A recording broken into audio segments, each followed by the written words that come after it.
A few people ask me what you're actually meant to do as Scout when your team's on defense, or getting completely rolled, or you're playing on some narrow map like Dust Bowl, where there's barely anywhere to move. And they all sound like different questions, but it's pretty much the same problem. You can't just hold W and take whatever fight you want anymore, because Scout feels ridiculous when your team's doing well.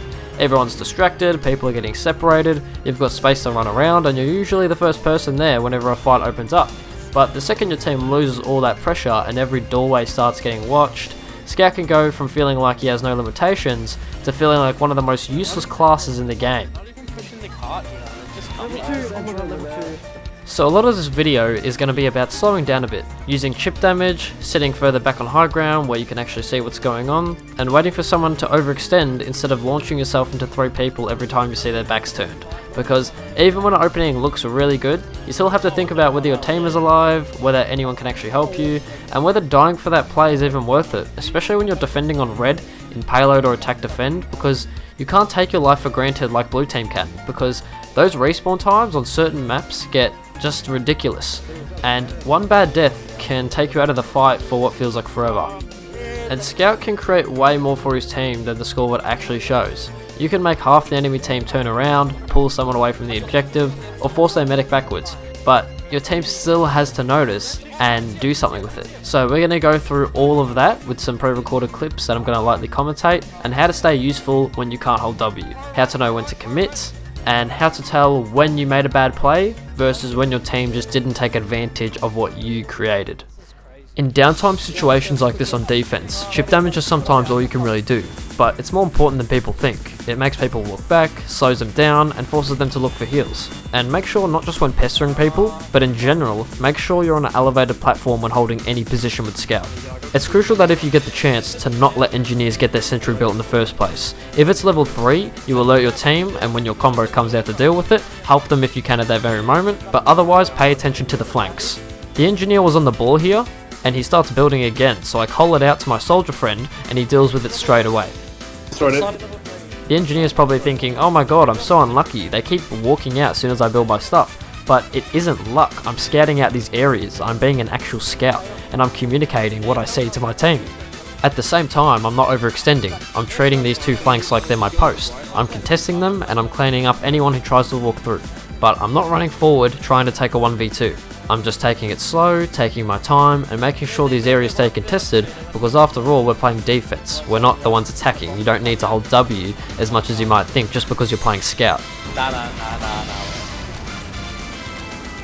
I just want to go soldier, easier damage.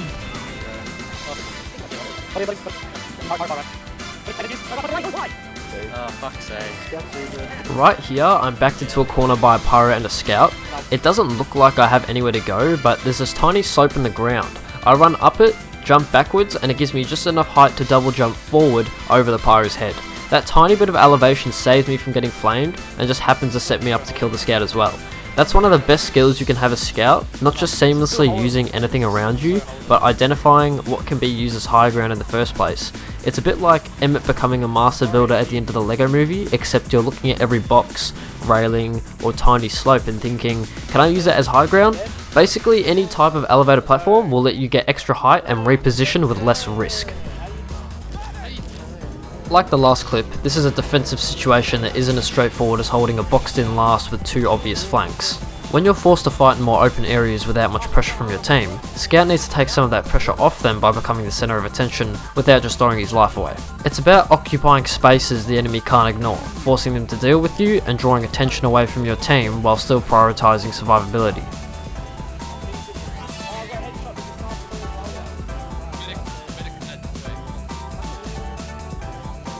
Once your team is no longer occupying the space you were trying to defend, and the enemy has taken full control of that area, your presence there becomes much less valuable.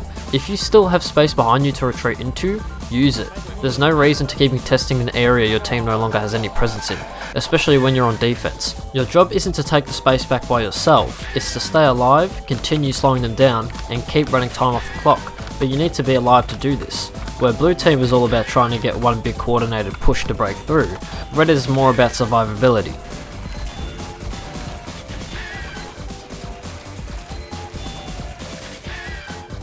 The previous clip was a good example of what Scout should be doing when his team doesn't have much presence in the area, But when your team is established and actually occupying the space you're defending, your role changes. Now your job is to prevent threats from reaching your team by pestering them or killing them, like this sniper I focus in on to prevent him landing an easy headshot on my heavy or med, and clean up easy picks on enemies your power class is already engaging with, and safely apply chip damage that forces blue to retreat or delays their push. You're still trying to have as much impact as possible, but without overcommitting and throwing away the position your team has already established.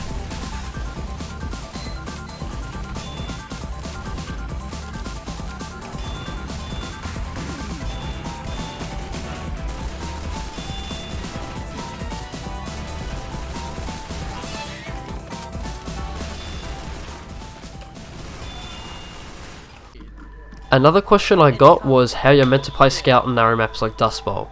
Honestly, maps like Dust Bowl and Gold Rush are where you need to take all of this advice the most seriously. They're old restrictive maps where the balance has aged pretty badly, especially for red. Your respawn can be anywhere from 18 to 22 seconds and the points can be captured absurdly quickly. And because of that, there isn't some secret flank or defensive strategy that suddenly makes Scout amazing. You have to be extremely deliberate about where you position yourself, which fights you take, and whether you're actually where your team needs you. High ground is still important, but only if it's actually safe. Most of the obvious high ground on the first section of Dust Bowl leaves you exposed to snipers and spam. Sometimes you genuinely have to play around the point and be prepared to back up once your team loses that space. In this clip, I move around and I help my team defend the choke, but I always end up returning to the same flank besides the point. It gives me cover, close range fights, and an easy escape, while still allowing me to directly defend the point. It's also a really common place for blue to put a teleporter, so it's naturally somewhere Scout can find a lot of value. Target priority is also important. In general, if you see something like a direct hit soldier, there's a good chance he's using it because he wants to destroy your team's sentry nest. Scout can choose his fights, so you should use that freedom to focus the people who are most threatening to your team. You need to play as a team better than blue does on old maps like Gold Rush and Dust Bowl. Something I like doing is briefly moving into blue's territory and getting someone's attention and then immediately retreating. Impatient players will often overreact and chase you too far, which brings them directly into your team. That's what happens to this pyro when he follows me up the stairs just then, and my soldier friend already was holding that position behind me and I knew that, so he deals with the pyro straight away. I'm not just running away from the fight, I'm dragging the pyro into a fight that's much better for my team.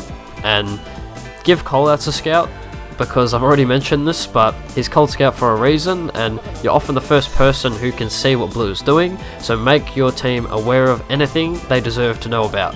It doesn't need to be complicated, you know, it's just that their combo is coming through the top left flank, or a pyro is jetpacking towards you, or someone is moving into your team space. Even basic information just gives your team time to react and capitalise. Now, I know not everyone wants to treat casual like a scrim and constantly give out callouts, but this Sixes clip is the clearest way I can show you how powerful they are, and how powerful Scout becomes when his team can actually capitalise on the openings he creates. I don't create this opening by dropping the medic, I create it by forcing basically their entire team to turn around and focus on me. For those few seconds, none of them are looking at my team, which gives everyone else the opportunity to move forward and wipe out basically their entire team. But that's only powerful if my team knows what's happening. I can't expect them to capitalise on the entire enemy team looking at me unless I call it out and make them aware. Once I do, they know that the opening exists and can immediately take advantage of it. And this is what it looks like in full swing when your team capitalises on the opening Scout creates. Your value isn't always the player you kill, sometimes it's how much attention you pull away from everyone else, and this absolutely applies to casual as well. People just don't communicate it nearly enough, especially as Scout. That's pretty much everything I have to say for this video. If you watched the last one, let me know what you thought of this one compared to that one. And I still genuinely can't believe you guys got that video past 60,000 views. I'm extremely grateful for all the engagement, and I'm just really happy that so many of you wanted to see more and had so many questions for me. But yeah, if you know anyone who might benefit from this video, consider sharing it with them. I'd really appreciate it. And for the next video, I was thinking about talking more specifically about aiming with Scout. I don't have the greatest traditional aim, but a lot of aiming with Scout comes from how you use your movement rather than purely being good at tracking people. I'd love to dive deeper into that while mixing in some more general Scout advice like I did with this video. And I'm also working on making a Discord server and uploading more frequently and starting to do things like streaming. So yeah, so stay tuned for that. And there wasn't really many face cam clips in this video because most of it was really old footage that I wanted to finally use and clear off my PC. But the next video will be completely fresh gameplay. So if you're an Aussie player, I'll probably see you around because I'm gonna be trying to get some new clips and all that. But yeah, thanks everyone for whoever made it this far, and I'll see you guys in the next one.